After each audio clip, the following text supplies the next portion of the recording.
The loneliness of the artist's studio, when intimacy becomes work. There is a strange silence inside an artist's studio. Not ordinary silence, but the kind created by concentration, observation, and unspoken emotion. A camera waits on a tripod. Light falls across the floor. Someone adjusts a pose while another person studies the scene carefully, searching for something impossible to fully explain. And in that quiet space, intimacy becomes part of the work. Not romance, not performance, but emotional closeness shaped by creativity itself. Photography, especially portrait and nude photography, often creates temporary relationships that feel unusually intense. Two strangers may spend hours together in vulnerable conditions, sharing silence, trust, direction, and emotional attention. The photographer studies details most people never notice. Expressions, hesitation, breathing patterns, tiny shifts in comfort or confidence. The subject, meanwhile, stands in a position of visibility. Observed closely, interpreted visually, sometimes emotionally exposed. This exchange can create a powerful sense of connection. But connection inside the studio is complicated. Because unlike ordinary intimacy, it exists within a professional structure. The camera is always there. For many artists, the studio becomes emotionally isolating precisely because they spend so much time creating emotional proximity without fully participating in it. A photographer may spend years capturing vulnerability while hiding their own. They learn how to direct emotion, observe emotion, even aestheticize emotion, without necessarily resolving their personal loneliness outside the frame. In some ways, the artist becomes both participant and outsider at the same time. Close enough to witness intimacy, distant enough to remain behind the lens. This tension has existed throughout art history.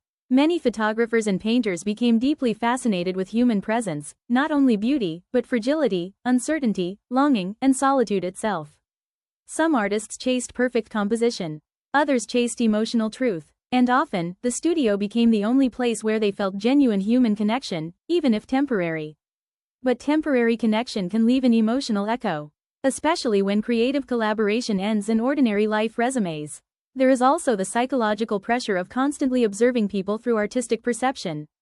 Over time, some artists begin seeing human interaction through visual layers, light, gesture, framing, symbolism, rather than simply experiencing moments naturally. The habit of observation becomes permanent. And while this deep sensitivity can create extraordinary work, it can also create emotional distance. Because constantly analyzing human emotion is not the same as fully living inside it. In modern creative culture, this loneliness can become even stronger. Today's photographers are expected to produce not only images but identities. Personal brands, online presence, continuous visibility. The studio, once private, now often feeds directly into public platforms. Behind-the-scenes footage, curated authenticity, carefully crafted vulnerability. And yet, despite constant connection online, many artists describe feeling increasingly isolated. Surrounded by attention, but disconnected from intimacy that exists without performance. Still, there is something deeply human about the artist's studio.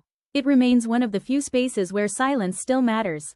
Where people pause long enough to truly look at one another.